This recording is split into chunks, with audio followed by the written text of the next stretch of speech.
Hey everyone, and welcome to The Explainer. Today, we're going to be diving headfirst into the incredible, vast, and honestly kind of wild world of Greek mythology. And we aren't just looking at a dusty old list of gods here. Oh no, we're exploring a thrilling, non-stop cycle of overthrow, power grabs, and a legacy that literally shaped the world. Let's get right into it. So, we're kicking things off with a pretty massive question. How exactly did an ancient universe, born out of absolute nothingness, end up shaping how we understand things like love, war, and honestly, just humanity itself today? It's a grand mystery, right? Well, let's go all the way back to figure out how it all began. Section 1. Chaos to the Cosmos. Okay, so picture this. At the very beginning, way before laws or justice, or even time as we know it, there was just chaos. Just a yawning, formless void. But from that empty space, the cosmos started to take shape, and it did it through sheer brute force. Chaos eventually gives way to Gaia, that's the Earth, and Uranus, the sky. But here's the catch. Uranus was a deeply paranoid, fearful king. He actually imprisoned his own monstrous children deep beneath the Earth. So in her grief, and let's be real, extreme rage, Gaia fashions this massive flint sickle. She hands it over to her most cunning son, Cronus, and helps him overthrow his tyrannical father, literally severing his power for good. Now that victory definitely came with a terrifying price tag. As Uranus fell, he spat out this dying curse to Cronus. Just as I was overthrown by my son, so too shall he be overthrown by his own. Wow, right? Talk about planting a seed of paranoia? That single sentence echoed through time like a warning bell, and it absolutely defined Cronus's entire reign as the new king of the cosmos.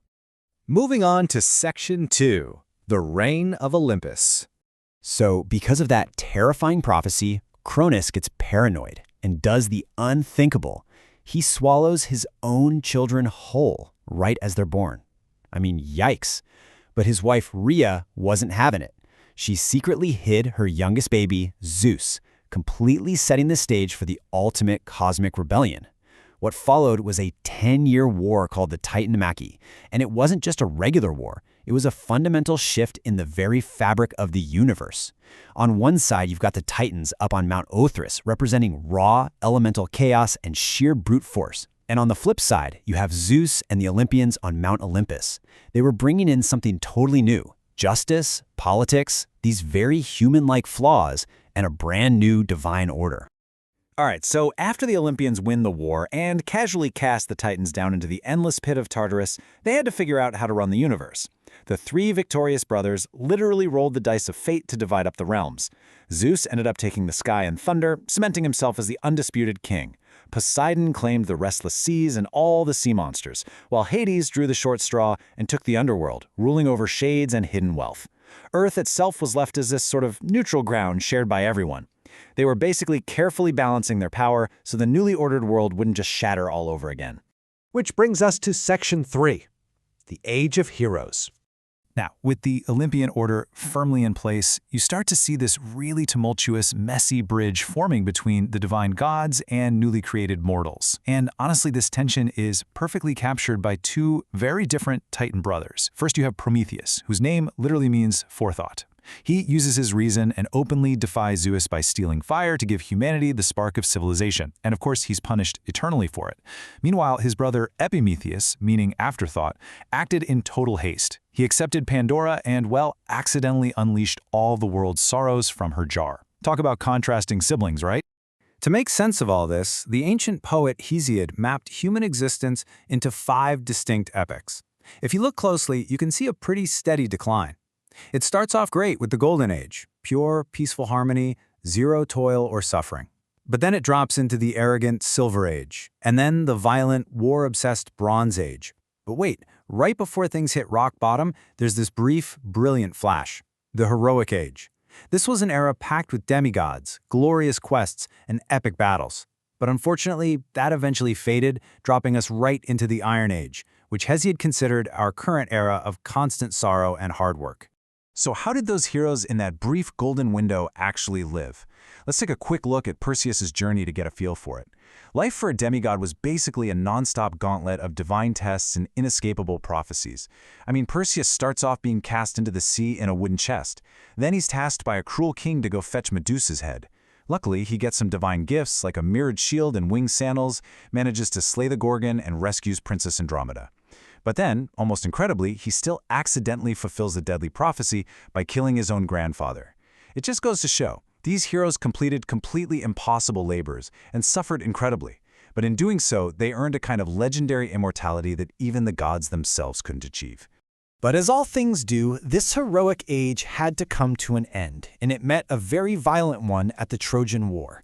This was a brutal 10-year siege that all started over a golden apple and some broken oaths. It was an absolute mess where gods and men were bleeding side by side on the battlefield. And the wild part? It didn't climax with some glorious, honorable duel. It ended with the burning of Troy via the deceptive wooden horse, a slaughter that basically left the victors feeling just as cursed and broken as the people they defeated.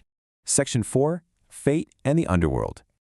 Okay, stepping away from the blood-soaked battlefields of Troy for a second, we really need to look at the deeper, completely unseen forces governing all this glory and tragedy. And that brings up a really profound question. What power do even the gods fear? Seriously, think about it. Despite all their thunderbolts, their earthquakes, and literal immortality, what immense force was out there that not even the mighty Zeus could command or alter? The answer? Moira. Fate. It wasn't a god, it was this inescapable truth woven right into the bones of the world, managed by three sisters who would spin, measure, and finally cut the thread of every single life. And what this tells us is absolutely crucial. Mortals and gods alike were not truly in control. There was no outrunning destiny. The only thing you could control was how you chose to face it. So, when that thread of fate was finally snipped, where did everyone end up? Let's take a tour of the underworld, also known as Hades.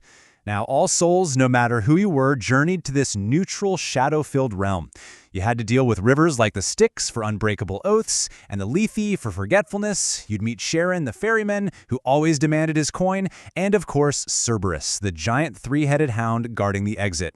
And whether you were cast down into the poetic torment of Tartarus for being wicked, or you got lucky and lounged in the rare paradise of the Elysian Fields, you are ultimately under the rule of the indifferent King Hades and his queen Persephone. And finally, Section 5, The Legacy of Myths. Now, as the ancient Greek world eventually faded, the rising power of Rome came along and essentially adopted the entire pantheon, but they gave it a very Roman twist. They took these deeply passionate, highly flawed Greek Olympians and transformed them into much more distant, politicized symbols. Zeus became Jupiter, swapping his unpredictable thunder for a focus on law and empire. Ares, the bloody warrior, became Mars, a symbol of organized, disciplined warfare. Basically, they took the messy Greek gods and turned them into sturdy pillars of order for a sprawling new empire.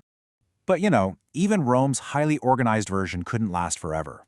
The twilight of Olympus was a slow but totally inevitable process. The old architecture of belief was gradually chipped away.